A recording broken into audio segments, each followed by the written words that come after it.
Selamat pagi, Bapak dan Ibu sekalian. Perkenalkan, saya Zafira bersama anggota kelompok saya, yaitu Nabila dan Endang Sumarni. Izin mempresentasikan paper kita dengan judul Inovasi Teknologi dalam E-Bisnis, Solusi untuk Efisiensi Energi dan Pengurangan Emisi Karbon.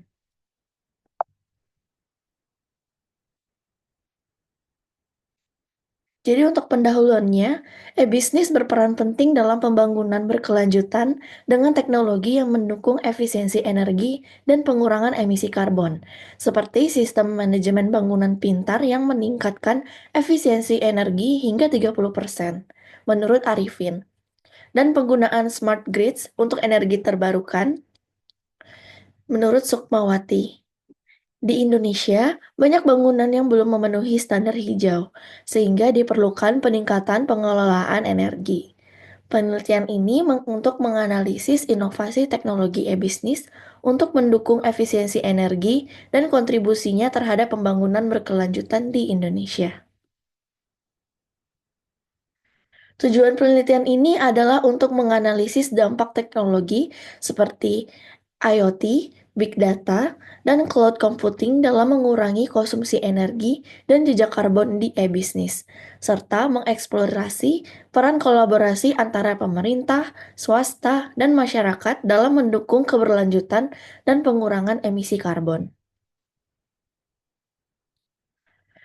Metode penelitian ini adalah menggunakan pendekatan kualitatif deskriptif untuk mengeksplorasi inovasi teknologi dalam e-bisnis yang mendukung efisiensi energi dan pengurangan emisi karbon.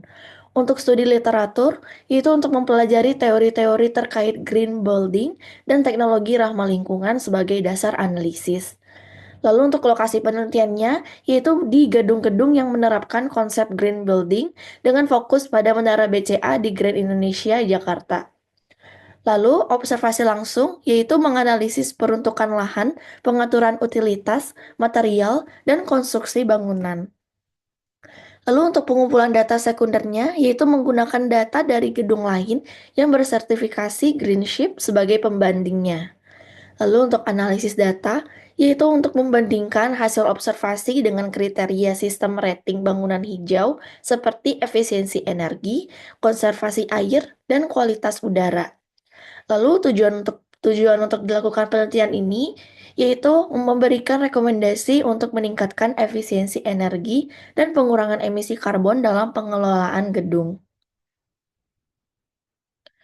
Lalu untuk pembahasannya mengenai teknologi e-bisnis dalam pengurangan konsumsi energi dan emisi karbon adalah kemajuan teknologi e-bisnis seperti kecerdasan buatan atau AI, big data, dan cloud computing memungkinkan perusahaan untuk meningkatkan efisiensi operasional dan mengurangi konsumsi energi. Teknologi ini juga membantu perusahaan mengoptimalkan penggunaan sumber daya yang berkontribusi pada pengurangan dampak lingkungan. AI dan analitik data besar misalnya dapat mengidentifikasi pola konsumsi energi yang tidak efisien dan mengurangi pemborosan energi hingga 20%. Cloud computing juga menggantikan pusat data fisik yang boros energi, mengurangi jejak karbon hingga 30%. Selain itu, teknologi di sektor logistik seperti GPS dan algoritma optimasi rute mengurangi konsumsi bahan bakar dan emisi karbon kendaraan dengan potensi pengurangan hingga 15%. Untuk teknologi Internet of Things atau IoT, itu memungkinkan pemantauan real-time konsumsi energi yang akan memudahkan identifikasi area yang boros energi dan meningkatkan efisiensi secara keseluruhan. Untuk pembahasan dua, yaitu teknologi hijau, keuntungan ekonomi, dan peran regulasi. Jadi perusahaan itu semakin mengadopsi energi terbarukan, seperti tenaga angin dan surya, yang tidak hanya ramah lingkungan, tetapi juga memberikan stabilitas biaya operasional. Penggunaan energi terbarukan dapat mengurangi biaya energi hingga 40%, yang memberikan keuntungan ekonomi dan meningkatkan daya saing perusahaan di pasar global. Dalam hal keberlanjutan, konsumen juga semakin memilih produk yang ramah lingkungan, memotivasi perusahaan untuk berinvestasi dalam teknologi yang hijau. Penggunaan teknologi blockchain dalam rantai pasokan membantu meningkatkan transparansi dan efisiensi, serta mengurangi dampak negatif terhadap lingkungan. Regulasi pemerintah seperti sistem perdagangan, emisi karbon atau Corsia, mendorong perusahaan untuk mengurangi emisi karbon dan meningkatkan efisiensi energi. Kolaborasi lintas sektor antara pemerintah, perusahaan, dan masyarakat sangat penting untuk memastikan keberhasilan upaya menuju ekonomi rendah karbon dan pembangunan yang berkelanjutan.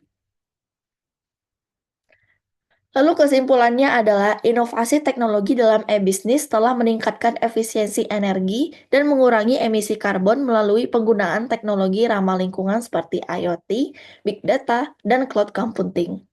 Investasi dalam energi terbarukan akan mengurangi ketergantungan pada bahan bakar fosil dan menurunkan jejak karbon. Regulasi pemerintah dan kolaborasi antara sektor swasta dan masyarakat sangat penting untuk mendukung keberlanjutannya. Secara keseluruhan, teknologi hijau tidak hanya menguntungkan ekonomi, tetapi juga mendukung tujuan keberlanjutan global. Jadi untuk saran dari penelitian ini, yaitu perusahaan harus terus berinvestasi dalam teknologi ramah lingkungan dan energi terbarukan. Pemerintah perlu mendukung dengan regulasi dan insentif hijau. Lalu masyarakat harus didorong untuk memilih produk ramah lingkungan, dan sektor e-bisnis perlu mempercepat adopsi teknologi hijau untuk dampak positif jangka panjang. Sekian dan terima kasih atas presentasi kelompok kami. Demikian, apakah ada kurang mohon dimaafkan. Terima kasih Bapak dan Ibu sekalian yang sudah mendengarkan.